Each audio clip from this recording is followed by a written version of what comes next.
Update ಲಭ್ಯ ಆಗ್ತಾ ಇದೆ. ರಾಷ್ಟ್ರೀಕೃತ ಬ್ಯಾಂಕ್ ಸಿಬ್ಬಂದಿಯ ಮನೆ ಮೇಲೆ ಈ ದಾಳಿ ನಡೆದಿರೋದು. 5 ಸ್ಥಳಗಳಲ್ಲಿ ಇಡಿ ಅಧಿಕಾರಿಗಳು ಪರಿಶೀಲನೆಯನ್ನ ನಡೆಸ್ತಾ ಇದ್ದಾರೆ. ದೆಹಲಿ ಇಡಿ ಅಧಿಕಾರಿಗಳ ತಂಡ ದಾಳಿಯನ್ನ ನಡೆಸಿ ಈಗ ಸದ್ಯಕ್ಕೆ ಪರಿಶೀಲನೆಯನ್ನ ನಡೆಸ್ತಾ ಇರೋದು. ಜಾರಿ ನಿರ್ದೇಶನಾಲಯದ ಅಧಿಕಾರಿಗಳ ತಂಡ ಈಗ 5 ಸ್ಥಳಗಳಲ್ಲಿ ದಾಳಿಯನ್ನ ನಡೆಸಿ ಪರಿಶೀಲನೆಯನ್ನ ನಡೆಸ್ತಾ ಇದೆ. ಬೆಳಂಬೆಳಗ್ಗೆ ಇಡಿ ಅಧಿಕಾರಿಗಳ ದಾಳಿ 5 ಸ್ಥಳಗಳಲ್ಲಿ. ರಾಷ್ಟ್ರೀಕೃತ ಬ್ಯಾಂಕ್ ಅಧಿಕಾರಿಗಳ ನಿವಾಸದ ಮೇಲೆ ಈ ದಾಳಿಯಾಗಿರೋದು. ಬ್ಯಾಂಕ್ ಸಿಬ್ಬಂದಿ ಮನೆಗಳ ಮೇಲೆ ದಾಳಿಯಾಗಿದೆ. ರಾಷ್ಟ್ರೀಕೃತ ಬ್ಯಾಂಕ್ ಸಿಬ್ಬಂದಿ ಬರೋಬ್ಬರಿ 5 ಸ್ಥಳಗಳಲ್ಲಿ, ಸದ್ಯಕ್ಕೆ 5 ಸ್ಥಳಗಳಲ್ಲಿ ಪರಿಶೀಲನೆಯನ್ನು ನಡೆಸ್ತಾ ಇದ್ದಾರೆ ಜಾರಿ ನಿರ್ದೇಶನಾಲಯದ ಅಧಿಕಾರಿಗಳು. ಇಡಿ ಟೀಮ್, ದೆಹಲಿಯ ಇಡಿ ಟೀಮ್ ಬೆಂಗಳೂರಿನಲ್ಲಿ ಬೆಳಂಬೆಳಗ್ಗೆ ದಾಳಿಯನ್ನು ನಡೆಸಿದೆ. ಸದ್ಯಕ್ಕೆ 5 ಕಡೆ ಈ ದಾಳಿ ನಡೆದಿರೋದು. ಅದರಲ್ಲೂ ಈಗ ಇಡಿ ಅಂದ ತಕ್ಷಣ ಮೂಡಾಗಿ ಏನಾದರೂ ರಿಲೇಟೆಡ್ ಅಂತ ಹೇಳಿ ಸಹಜವಾಗಿ ಅನುಮಾನ ಬರುತ್ತೆ. ಯಾಕಂತಂದ್ರೆ ಇಡಿಯಲ್ಲಿ ಈಗ ಆಲ್ರೆಡಿ 2 ದೂರು ದಾಖಲಾಗಿದೆ. ಇದೇ ಪ್ರಕರಣಕ್ಕೆ ಸಂಬಂಧಪಟ್ಟಂತೆ ಒಂದು ಸ್ನೇಹಮಯಿ ಕೃಷ್ಣ ಅವರು ದಾಖಲಿಸಿರೋದು. ನಿನ್ನೆ ಪ್ರದೀಪ್ ಕುಮಾರ್ ಮತ್ತೊಬ್ಬ ದೂರುದಾರರು ಕೂಡ ಸಾಕ್ಷ್ಯ ನಾಶ ಪಡಿಸ್ತಿದ್ದಾರೆ ಅಂತ ಹೇಳಿ ದೂರು ದಾಖಲು ಮಾಡಿರೋದು. ಬಟ್ ಇನ್ನ ಇದ್ರ ಬಗ್ಗೆ ಕ್ಲಾರಿಫಿಕೇಶನ್ ಬರಬೇಕಾಗಿದೆ. ಈಗಾಗಿರುವ ಇಡಿ ದಾಳಿ ಯಾರ ಮೇಲೆ, ಯಾವ ಕಾರಣಕ್ಕೆ ಅನ್ನೋದು ಅಪ್ಡೇಟ್ ಅನ್ನ ಮುಂದಿನ ಬುಲೆಟಿನ್ಗಳಲ್ಲಿ ಗಮನಿಸ್ತಾ ಹೋಗ್ಬೋದು. ಮುಂದಿನ ಸುದ್ದಿ ಕಡೆ ಗಮನ ಕೊಡೋಣ. ರಾಜ್ಯ ರಾಜಕಾರಣದಲ್ಲಿ ಇದೀಗ FIR ಪಾಲಿಟಿಕ್ಸ್ ಜೋರಾಗಿ ನಡೀತಾ ಇದೆಯಾ ಅನ್ನೋ ಅನುಮಾನ. ಸೇಡಿನ ರಾಜಕಾರಣದಲ್ಲಿ ದೂರು ಪ್ರತಿ ದೂರುಗಳ ಸಮರ ನಡೆದಂಗೆ ಕಾಣ್ತಾ ಇದೆ.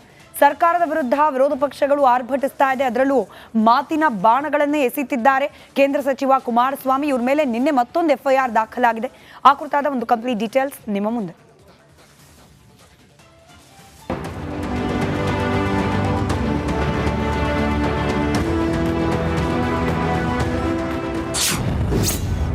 ರಾಜ್ಯ ರಾಜಕೀಯದಲ್ಲಿ FIR ಪಾಲಿಟಿಕ್ಸ್.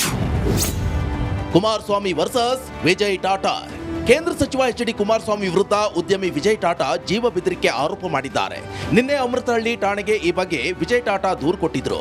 50 ಕೋಟಿ ಹಣಕ್ಕೆ ಡಿಮ್ಯಾಂಡ್ ಮಾಡಿ ಬೆದರಿಕೆ ಹಾಕಿದ್ದಾರೆ.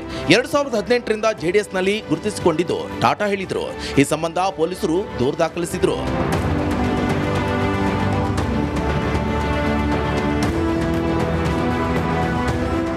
JDSನ ರಾಜ್ಯ ಸೋಷಿಯಲ್ ಮೀಡಿಯಾ ವಿಂಗ್ನ ಉಪಾಧ್ಯಕ್ಷ ವಿಜಯ್ ಟಾಟಾ ಕುಮಾರಸ್ವಾಮಿ ವಿರುದ್ಧ ಸುಲಿಗೆ ಬೆದರಿಕೆ ಕೇಸ್ ದಾಖಲಿಸಿದ್ದಾರೆ.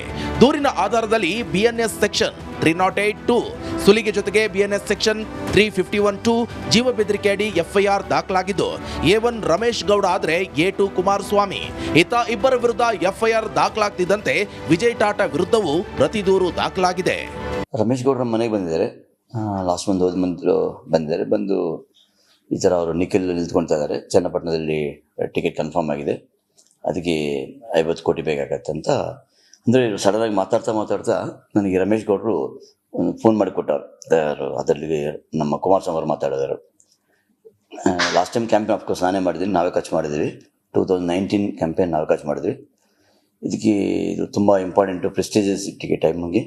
ಆಮೇಲೆ ನಮಗೆ 50 ಕೋಟಿ ಅರೇಂಜ್ ಮಾಡಿಕೊಡಿ ಅಂತ ಹೇಳಿದ್ದಾರೆ. ಆರೋಪ ಸರ್, ಅದು 50 ಕೋಟಿ ಆರೋಪ.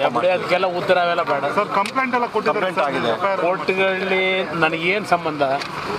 ಯಾರು ಅವ್ರ ಬಗ್ಗೆ ನಾನೇ ಚರ್ಚೆ ಮಾಡಿ, ನನಗೆ ಸಂಬಂಧ ಇಲ್ಲದೆ ಇರೋನು ಯಾವ ಕೋರ್ಟ್ಗಳನ್ನ ಯಾರು ಕೊಡಿಸೋದ್ರೆ ಏನು ಅನ್ನೋದಿಲ್ಲ. ಆಮೇಲೆ ಚರ್ಚೆ FIR ಆಗಲಿ ಬನ್ನಿ. ಎಲೆಕ್ಷನ್ಗೆ 50 ಕೋಟಿ ಬೇಕು ಉಪಚುನಾವಣೆ. ಈ ವಿಷಯ ಚರ್ಚೆ ಮಾಡೋ ವಿಷಯನ, ಈ ವಿಷಯಕ್ಕೆಲ್ಲ ಉತ್ತರ ಕೊಡ್ಲಾ? ಯಾವ ಬೀದಿಲಿ ಹೋಗೋ ನಾಯಿ ನೆರೆಗಳಿಗೆಲ್ಲ ಉತ್ತರ ಕೊಡೋಕ್ಕಾಗತ್ತೆ ನಾನು? FIRನಲ್ಲಿ ಏನಿದೆ? HDK ಮತ್ತು 50 ಕೋಟಿ. JDS ಸಾಮಾಜಿಕ ತಾಣದ ಉಪಾಧ್ಯಕ್ಷರಾಗಿದ್ದ ವಿಜಯ್ ಟಾಟಾ ಮಂಡ್ಯ ಲೋಕಸಭಾ ಚುನಾವಣೆಯಲ್ಲಿ HDK ಪರ ಪ್ರಚಾರ ಮಾಡಿದ್ರು. ಕೆಲ ತಿಂಗಳುಗಳಿಂದ ರಿಯಲ್ ಎಸ್ಟೇಟ್ನತ್ತ ಗಮನ ಹರಿಸಿದ್ರು. ಆಗಸ್ಟ್ 24, 2024 ರಮೇಶ್ ಗೌಡ ನನ್ನ ಮನೆಗೆ ಬಂದಿದ್ರು. ಚನ್ನಪಟ್ಟಣದಲ್ಲಿ ನಿಖಿಲ್ ಸ್ಪರ್ಧಿಸುವುದು ಪಕ್ಕಾ ಆಗಿದೆ. ಆಗ HD ಕುಮಾರಸ್ವಾಮಿ ಫೋನ್ ಮಾಡಿದ್ರು. ಚುನಾವಣೆಗೆ 50 ಕೋಟಿ ಕೊಡಿ ಅಂದ್ರಂತೆ ಕುಮಾರಸ್ವಾಮಿ. ಆಗಲ್ಲ ಸರ್ ಅಂತ ಹೇಳಿದಕ್ಕೆ HDK ಕೋಪ ಮಾಡಿಕೊಂಡ್ರು. ನೀವು ಬೆಂಗಳೂರಲ್ಲಿ ಬದುಕೋದೇ ಕಷ್ಟವಾಗುತ್ತೆ ಅಂತ ಹೇಳಿದ್ರು. ರಿಯಲ್ ಎಸ್ಟೇಟ್ ಪ್ರಾಜೆಕ್ಟ್ ಕಂಪ್ಲೀಟ್ ಆಗೋಕೆ ಬಿಡಲ್ಲ. ಬೆದರಿಕೆ ಹಾಕಿ ಕುಮಾರಸ್ವಾಮಿ ಕರೆ ಕಟ್ ಮಾಡಿದ್ರು. ಬಳಿಕ ರಮೇಶ್ ಗೌಡ ಕೂಡ 5 ಕೋಟಿ ಕೇಳಿದ್ರು. ದೇವಾಲಯ, ಶಾಲೆ ಕಟ್ಸೋಕೆ 5 ಕೋಟಿ ಕೊಡಿ ಅಂದ್ರು. ಯಾವುದೇ ಕಾರಣಕ್ಕೂ ಆಗಲ್ಲ ಅಂತ ಹೇಳಿ ಕಳಿಸಿದೆ.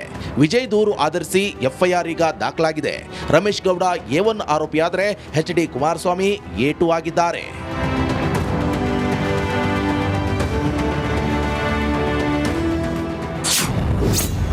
ಕುಮಾರಸ್ವಾಮಿಯ ಮುಂದಿನ ಕಾನೂನು ಆಯ್ಕೆ ಏನು? ಎಫ್ಐಆರ್ ತಡೆ ಕೋರಿ ಹೈಕೋರ್ಟ್ ಮೊರೆ ಹೋಗಬೇಕು. ಇದೊಂದು ರಾಜಕೀಯ ಪ್ರೇರಿತ ಅಂತ ಸುಮ್ಮನಾಗಬಹುದು. ಆಗಸ್ಟ್ನಲ್ಲಿ ಬೆದರಿಕೆ ಹಾಕಿದ್ರು ಅಂತ ದೂರುದಾರ ಉಲ್ಲೇಖ ಮಾಡಿದ್ದ. ಅಷ್ಟು ದಿನ ಬಿಟ್ಟು ಈಗ ದೂರು ದಾಖಲು ಮಾಡಿದ್ಯಾಕೆ ಎನ್ನಬಹುದು. ಯಾರದೋ ಮಾತು ಕೇಳಿ ನನ್ನ ಕೆಲಸಕ್ಕೆ ಅಡ್ಡಿ ಮಾಡ್ತಿದ್ದಾರೆ. ಜೊತೆಗೆ ನಾನು ನೇರವಾಗಿ ಮಾತನಾಡಿಲ್ಲ ಅಂತ ದೂರಿನಲ್ಲಿದೆ. ರಮೇಶ್ ಗೌಡಗೆ ಮಾತನಾಡಿ ಬೆದರಿಕೆ ಹಾಕಿದ್ದಾರೆ ಅಂತ ಆರೋಪ ಮಾಡಿದ್ರು. ಸಾಕ್ಷಿ ಇಲ್ಲ, ಆರೋಪ ಸುಳ್ಳು ಅಂತ ಅರ್ಜಿ ಸಲ್ಲಿಸಬಹುದು. ಮುಂದೆ ಯಾವ ಹಂತಕ್ಕೆ ಹೋಗುತ್ತೆ ಅಂತ ಕಾದು ನೋಡಬೇಕು. Dhruvaraj, crime bureau, republic Kannada. ಕಾವಲ್ನಲ್ಲಿ ನಡೆದ ಭೀಕರ ಕೊಲೆ ಪ್ರಕರಣ. 59 ತುಂಡುಗಳಾಗಿ ಮಹಾಲಕ್ಷ್ಮಿ ಅನ್ನೋ ಮಹಿಳೆಯ ದೇಹವನ್ನ ತುಂಡು ತುಂಡಾಗಿ ಕತ್ತರಿಸಲಾಗಿತ್ತು.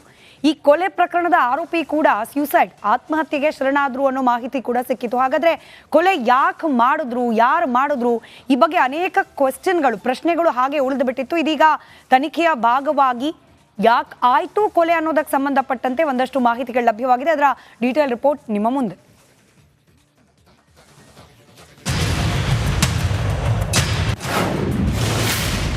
ನೇಪಾಳ ಸುಂದರಿ ಸಾವಿಗೆ ಸಿಕ್ತು ಅಸಲಿ ಉತ್ತರ. ಲವ್ ಮ್ಯಾರೇಜ್ ಡಾಟರ್, ರಹಸ್ಯದಿಂದಲೇ ಫಿನಿಶ್.